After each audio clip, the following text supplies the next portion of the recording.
Hello, folks. Sean Meredith with Affective Leadership Coaching and Consulting, here with our quick coaching tip of the week. Now, this tip may be a little longer because I think it would be tone deaf of me not to comment in light of political situations happening here in the U.S. Now, for those who don't know my background, I started working in nationalist conflict in college. I was lucky enough, privileged enough to spend time in Sri Lanka and South Africa studying nationalist conflict there on the ground, talking to people and getting the history and trying to understand how this works in human groups. After that, I spent time working in a nonprofit. We did family therapy, working with disenfranchised families who were at the verge of being broken up usually by state intervention, removing their children and trying to keep these families preserved, or we were trying to reunify kiddos with their families so that these families could be resilient and last. So I spent a lot of time in my career looking at conflict and discord and all the ways humans can fight with each other. So in that time, one of the things I've noticed is that human groups, human teams, whatever you want to call it, under stress, tend to do one of two things. They tend to coalesce or fracture. Those that coalesce do better. Those that coalesce, that join ranks, find a common purpose and a common mission that fights some sort of external, sometimes preferably ideological problem, that they do better. So if these families would coalesce around getting healthy, would coalesce around navigating the society, would coalesce around the children and raising up the next generation, they would do well.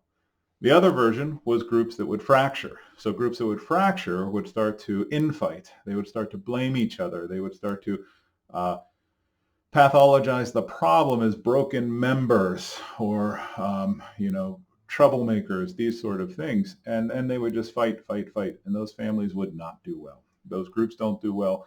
In my executive coaching practice, those companies don't do well. Those teams don't do well. When things become about people and individuals and you fracture internally in the system, it's the beginning of the end. It really is. So as an executive coach, I help my leaders look at what does it mean to move towards this coalescing and not towards fracturing. One theorist talks about in relationships turning toward each other as opposed to turning away from each other.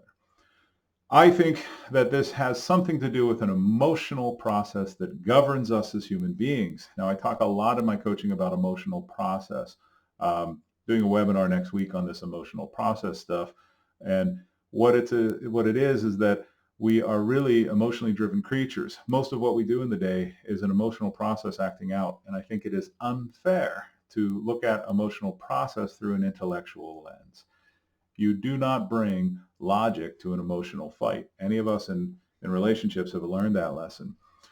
So what do we do then? Well, we need to be able to tend to the emotional process. We need to be able to practice the principles of psychological safety, of diversity, equity, inclusion, of allowing everyone in with equal power to have a space at the table and to be talking civilly and collaboratively.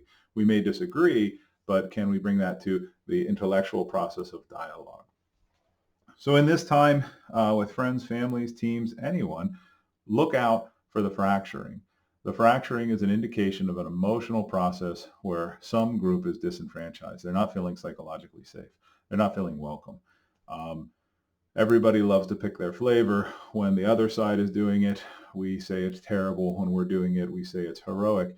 That's just human nature through all of history. We haven't changed. The Greeks talked about it 4,000 years ago in the Greek poetry and tragedies.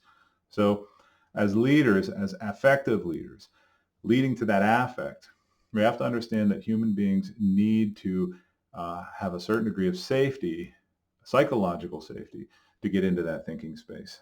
Most of the time you're dealing with affect masquerading as thinking, and that's when things get dangerous.